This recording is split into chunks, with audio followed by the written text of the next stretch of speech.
अस्सलाम वालेकुम dear students. आज हम यूवी स्पेक्ट्रोस्कोपी जो है ये डिस्कस करेंगे, यानी कि अल्ट्रा वायलेट विजिबल स्पेक्ट्रोस्कोपी। तो सबसे पहले तो हमें ये पता होना चाहिए कि स्पेक्ट्रोस्कोपी क्या है। तो the interaction of light with matter is called spectroscopy. ठीक है। जब इलेक्ट्रोमैग्नेटिक रेडिएशंस लाइक जो हमारे पास जो गामा रेडिएशंस है, कॉस्मिक रेज है, ठीक है, हमारे पास जो अल्ट्रा वायलेट रेडिएशंस है, विजिबल है, आईआर है, ठीक है, दे आर कॉल्ड ईएमआर यानी कि इलेक्ट्रोमैग्नेटिक रेडिएशंस। जब हम इन रेडिएशंस को मैटर पे फॉल करते हैं, ठीक है, तो मैटर का बिहेवियर टूवर्ड दिस लाइट क्या होता है, दैट इज़ कॉल्ड स्पेक्ट्रोस्कोपी। ठीक है। तो अब यूवी स्पेक्ट्रोस्कोपी जो है, इसमें क्या होता है कि जो हमारे पास ultraviolet visible range of radiations है, that is from 100 nanometre to 800 nanometre, that is a bunch of radiations. ठीक है। किसी एक वेवलेंथ के नहीं है, इसमें बहुत सारे वेवलेंथ्स है। ठीक है, बहुत सारा इसका जो है काफ़ी, इसका 100 से लेकर 800 तक जो है इसका वेवलेंथ रेंज है। ठीक है। तो जब हम यूवी विजिबल रेडिएशंस जब हम फॉल करते हैं किसी मैटर पे, किसी कंपाउंड पे, ठीक है, तो क्या होता है कि उस कंपाउंड में, लेट सपोज़ यहाँ पे हमारे पास जो कंपाउंड्स है दैट इज़ ऑर्गेनिक कंपाउंड्स की हम एनालिसिस करेंगे। ठीक है।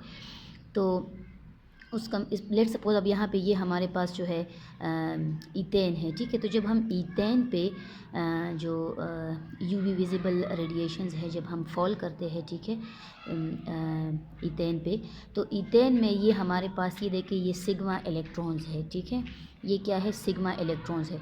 तो यहाँ पर जो है sigma to sigma star transition होती है, यानी कि इलेक्ट्रॉनिक ट्रांजिशन होती है। और इलेक्ट्रॉनिक ट्रांजिशन में फिर हमारे पास sigma to sigma star transition होती है, क्योंकि सिग्मा टू सिग्मा स्टार इसलिए क्योंकि यहाँ पे सिग्मा इलेक्ट्रॉन्स है। ठीक है।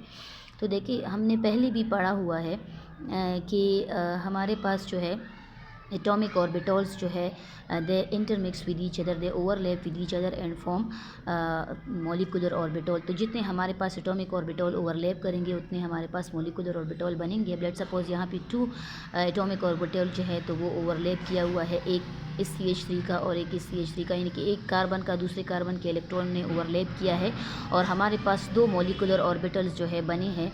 ठीक है, एक लोअर एनर्जी लेवल का और एक हाई एनर्जी लेवल का, एक BMO कहलाया जाता है बॉन्डिंग मॉलिकुलर ऑर्बिटल, दूसरा एंटी बॉन्डिंग मॉलिकुलर ऑर्बिटल जो है तो ये कहलाया जाता है। ठीक है।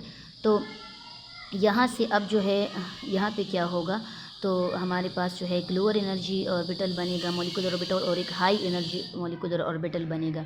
तो यहाँ पे हमारे पास जब हम इस पे रेडिएशंस फॉल करते हैं तो एक स्पेसिफिक वेवलेंथ ऑफ रेडिएशंस जो है ये एब्जॉर्ब करेगा। जितना जो है इसकी एनर्जी होगी तो उतना जो है ये अपने रेंज के मुताबिक वेवलेंथ, स्पेसिफिक वेवलेंथ का रेडिएशन एब्जॉर्ब करेगा और ये इलेक्ट्रॉन जो है ये इसकी एक्साइटेशन होगी।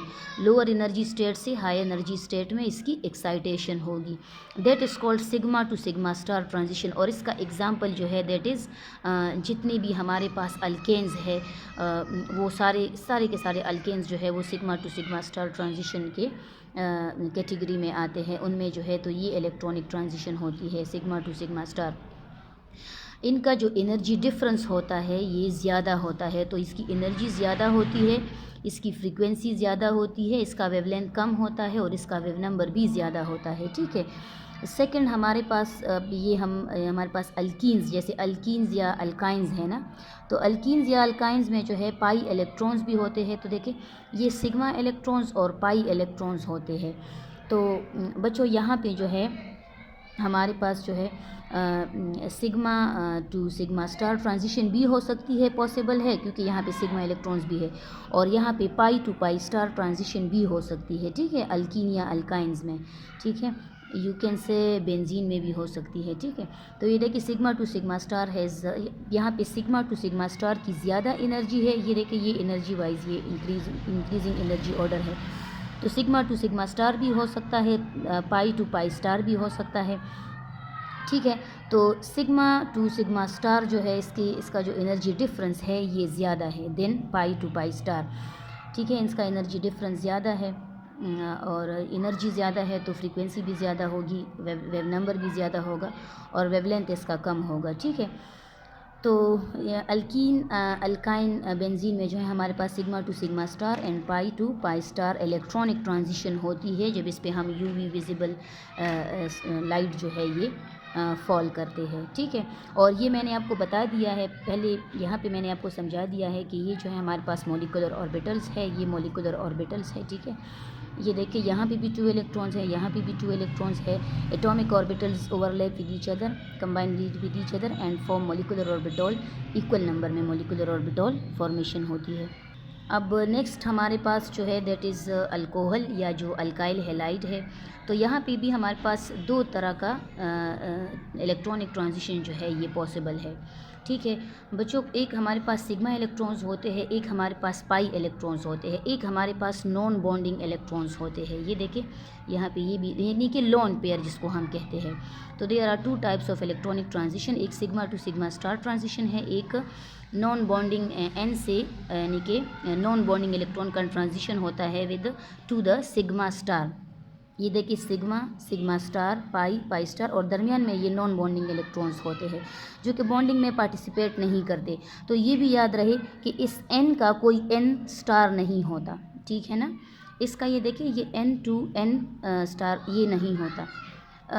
ये इसलिए नहीं होता क्योंकि यहाँ पे कोई इलेक्ट्रॉन का ओवरलैप नहीं हो रहा, इधर ओवरलैप नहीं होता। जब ओवरलैप नहीं होगा तो जब एटॉमिक ऑर्बिटल ओवरलैप नहीं करेंगे तो मॉलिक्यूलर ऑर्बिटल्स कैसे बनेंगे। ठीक है, तो अब यहाँ पे हम कह सकते हैं कि ये देखिए ये हमारे पास जो सिग्मा टू सिग्मा स्टार है, ये देखिए इसका वेवलेंथ जो है ये 140 है।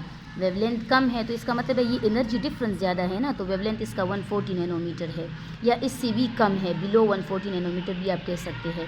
यानी कि जो लिम्डा मैक्स है दैट इज़ लिम्डा मैक्स जो है ये सिग्मा टू सिग्मा स्टार का बिलो 140 है नैनोमीटर। और जो हमारे पास एन टू सिग्मा स्टार होता है, ये यहाँ से एन टू सिग्मा स्टार जो आपके पास ट्रांजिशन होता है, तो ये जो है इसकी एनर्जी जो है ये वेवलेंथ जो है ये 182 है। इसका वेवलेंथ ज़्यादा है तो इसका मतलब है इसकी एनर्जी जो है ये सिग्मा टू सिग्मा स्टार से कम है, क्योंकि एनर्जी और वेवलेंथ में तो इनवर्स रिलेशनशिप है।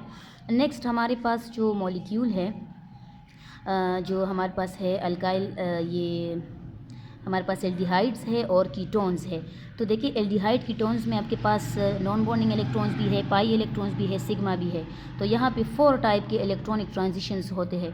ये एमसीक्यूज़ में ये वाले पॉइंट्स आते हैं कि अल्केन में कौन सी ट्रांजिशन होती है, अल्कीन में, अल्काइन में, बेंजीन में, अल्कोहल में, अल्काइल हैलाइड में, ये हमारे पास जो कार्बोनिल कंपाउंड्स होते हैं इनमें कौन सा जो है तो ट्रांजिशन होती है। तो ये आप याद रखें कि यहाँ पे हमारे पास जो कार्बोनिल कंपाउंड्स है लाइक जो हमारे पास एल्डिहाइड है, कीटोन है, या जो कार्बोक्सिलिक एसिड है, एस्टर्स है, अमाइड्स है, साइनाइड्स है, जितने भी हमारे पास कार्बोनिल कंपाउंड्स वाले हैं यानी कि एसिड हैलाइड है, तो इनमें जो है 4 टाइप के ट्रांजिशंस होते हैं क्योंकि इनमें ये नॉन बॉन्डिंग पाई और सिग्मा इलेक्ट्रॉन्स होते हैं।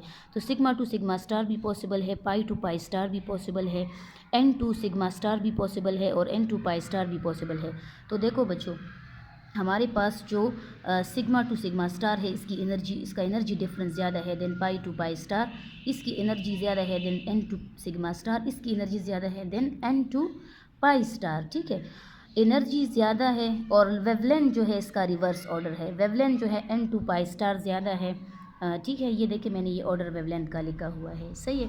अब ये मैंने यहाँ पे ये भी आपके लिए मैंने लिखा हुआ है कि अल्केन, अल्कीन, अल्काइन और बेंजीन में आपके पास sigma to sigma star transition होती है अल्केन में, और अल्कीन, अल्काइन और बेंजीन में आपके पास sigma to sigma star and pi to pi star transition होती है। तो ये पॉइंट्स आप जहन में बिठा दें। ये अल्काइल, हैलाइड, अल्कोहल और ईथर में आपके पास सिग्मा टू सिग्मा स्टार और एन टू सिग्मा स्टार जो है तो आपके पास ये ट्रांजिशन यहाँ पे पॉसिबल है।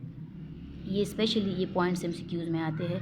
Aldehyde, ketone, carboxylic acid, acid halide, amides, ester, cyanide. ठीक है, तो यानी कि अल्काइल साइनाइड जैसे हमारे पास हैं। मिथाइल साइनाइड वगैरह वगैरह। तो इनमें जो है 4 टाइप के इलेक्ट्रॉनिक ट्रांजिशंस होती है, ठीक है बच्चों, sigma to sigma star, n to sigma star, pi to pi star, n to pi star वगैरह वगैरह। फिर यहाँ पे एक कुछ और टर्मिनोलॉजीज़ भी है, क्रोमोफोर, ठीक है। तो क्रोमोफोर क्या चीज़ है, किसे कहते हैं? तो the structural feature that is responsible for absorption of electromagnetic radiation in UV visible region is called chromophore. किसी मॉलिक्यूल में एक ख़ास स्पेसिफिक रीजन होता है जो कि यूवी विजिबल रेडिएशंस को जो है एब्जॉर्ब करने की एबिलिटी रखता है, ठीक है। तो that is called chromophore. Chromophore contains some degree of unsaturation like carbonyl group, यानी कि क्रोमोफोर, अब जैसे कि आपके पास अल्काइल हेलाइड है ना, तो अल्काइल हेलाइड में नॉट अल्काइल हेलाइड सॉरी, आपके पास जो यहाँ पे एल्डिहाइड्स है, तो एल्डिहाइड्स में पूरा का पूरा एल्डिहाइड तो एब्जॉर्प्शन नहीं करता, सिर्फ ये जो आपके पास कार्बोनिल रीजन है ये एब्जॉर्प्शन करता है, ये रीजन एब्जॉर्प्शन करता है, यूवी विजिबल रेडिएशंस एब्जॉर्ब करता है।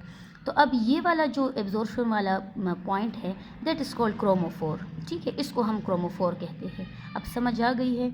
अब ये देखिए क्रोमोफोर, अब उसके बाद ये देखिए ये हमारे पास जो है हाइड्रोक्सिल है। अब जैसे बेंजीन है ना, ये देखिए यहाँ पे हमारे पास जो है बेंजीन है, बेंजीन में यहाँ पे हमारे पास जो है जो आपके पास सेचुरेशन अनसेचुरेशन वाले पॉइंट्स है ये है, ठीक है। यहाँ पे डबल बॉन्ड लेट सपोज है, यहाँ पे है और यहाँ पे है, तो इसके साथ जो अटैच्ड NH2 होगा, या लेट सपोज इसके साथ जो अटैच्ड OH ग्रुप होगा इन केस ऑफ फिनोल, या लेट सपोज अल्काइल बेंजीन में आपके पास ये जो आपके पास यहाँ पे लेट सपोज इधर कोई हैलाइड अटैच्ड है, ठीक है, यानी कि क्लोरोबेंजीन, फ्लोरोबेंजीन वगैरह वगैरह, ब्रोमोबेंजीन, तो उनमें जो आपके पास अटैच सब्स्टिट्यूएंट्स है ये तो इनको हम क्रोमोफोर नहीं कहते, ये क्रोमोफोर नहीं है, ये जो है ये रेडिएशंस एब्जॉर्ब नहीं करते, ख़ुद तो रेडिएशन एब्जॉर्ब नहीं करते, लेकिन जब ये क्रोमोफोर यानी कि इस ग्रुप के साथ, इस क्रोमोफोर के साथ जब ये अटैच्ड होते हैं, ठीक है, जब ये इसके साथ अटैच्ड होते हैं तो ये क्या करते हैं, ये वेवलेंथ को इंक्रीज़ कर देते हैं, वेवलेंथ को, नंबर जो आपके पास है वेवलेंथ का उसको इंक्रीज़ कर देते हैं। अब लेट सपोज ये हमारे पास जो है ये बेंजीन है, इसका वेवलेंथ 254 है, जब इसके साथ NH2 अटैच्ड हो गया तो अब इसका वेवलेंथ इंक्रीज़ हो गया है, 280 नैनोमीटर है, इसको हम इस चीज़ को हम क्या कहते हैं, इस NH2 या जो हमारे पास हाइड्रोक्सिल है या जो हेलाइड्स है that is called auxochrome. It may be atom और group of atom which do not absorb EMR but its presence shift wavelength to the longer wavelength, इसको हम जो है क्या कहते हैं, इसको हम बाथोक्रोमिक शिफ्ट भी कहते हैं, इसको हम बाथोक्रोमिक इफ़ेक्ट भी कहते हैं, रेड शिफ्ट भी कह सकते हैं। ये देखिए अब इसका ऑपोजिट है हिप्सोक्रोमिक इफ़ेक्ट या ब्लू शिफ्ट, ब्लू इफ़ेक्ट, ठीक है। आपके पास जो है ये लेट सपोज यहाँ पे आपके पास जो एनेलिन है तो इसका जो है 280 नैनोमीटर इसका वेवलेंथ है, लेकिन जब इसको हम एसिडिक मीडिया में डालते हैं तो क्या होता है, ये एसिडिक मीडियम से प्रोटॉन ले लेता है, तो क्या है ये हमारे पास ये जो स्पीशी बनी है इसका जो वेवलेंथ है वो डिक्रीज़ हो गया है, तो that is called hypsochromic effect या ब्लू शिफ्ट, राइट। अच्छा बच्चों, नेक्स्ट जो हमारा टॉपिक है that is Beer Lambert law. Beer Lambert law को हम यूज़ कर सकते हैं for quantitative as well as for qualitative analysis, ठीक है। तो बेयर लैम्बर्ट लॉ जो है according to Beer's Lambert law जो हमारे पास एब्जॉर्बेंस है, ठीक है, लेट सपोज ये एक हमारे पास कंटेनर है और इससे हम जो है यूवी विजिबल लाइट जो है ये इस पे फॉल करते हैं, तो कितना जो है इसने एब्जॉर्ब किया है, ये यूवी विजिबल रेडिएशंस कितनी इसने एब्जॉर्ब की है, ठीक है। इसको हम जो है इसका एब्जॉर्बेंस कहते हैं। तो जितना इसका कंसंट्रेशन ज़्यादा होगा, ठीक है, जितना कंसंट्रेशन ज़्यादा होगा इतना ये जो है ज़्यादा एब्जॉर्ब करेगा, तो absorbance is directly proportional to concentration of a given sample, ठीक है। और एल जो है ये पाथ लेंथ है, तो जितना आपके पास पाथ लेंथ ज़्यादा होगा उतना ये एब्जॉर्बेंस भी ज़्यादा होगी। जब हम ये प्रोपोर्शनलिटी साइन को यहाँ से रिमूव कर देते हैं तो इसकी जगह एब्जॉर्प्टिविटी कोफिशिएंट आता है, that is called molar absorptivity. ठीक है, एप्सिलॉन इसको कहते हैं। A is absorption, C is concentration and L is path length. तो ये देखिए इस ट्यूब का पाथ लेंथ जो है ये कम है, ठीक है, लेस पाथ लेंथ, ठीक है, और इसका जो पाथ लेंथ है, ठीक है, तो ये ज़्यादा है, तो इसका पाथ लेंथ ज़्यादा है, इसका कम है। तो अगर इसका पाथ लेंथ ज़्यादा है तो एब्जॉर्ब भी ज़्यादा करेगा, इसका पाथ लेंथ कम है तो कम एब्जॉर्ब करेगा। ठीक है, तो पाथ लेंथ के साथ इसका डायरेक्ट रिलेशनशिप है। ज़्यादा पाथ लेंथ है तो एब्जॉर्प्शन ज़्यादा, कम पाथ लेंथ है तो कम एब्जॉर्प्शन। इधर हमारे पास जो है अब 4 केसेस बनती है।